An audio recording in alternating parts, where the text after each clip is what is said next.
Hi guys, today I'm gonna teach you how to make a solid black frame for your edits like this. Are you Thor, the god of hammers? Hmm? Now open your After Effects. Then go to Composition Setting. So here's my composition settings that I personally used for my edits. And you make sure the FPS should be 60. Then click OK. Drag your clips in your timeline. Now watch carefully, right-click on your mouse and add a new black solid layer. Now select your solid layer and go to Rectangle tool, then click Q on your keyboard.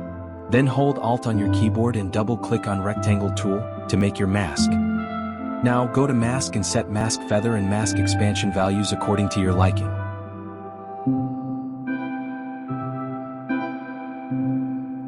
Then click on Inverted.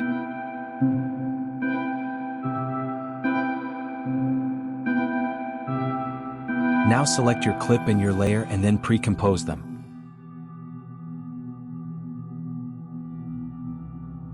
Now add your color correction.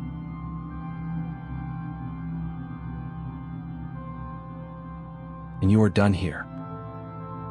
Thanks for watching guys, see you soon in the next one.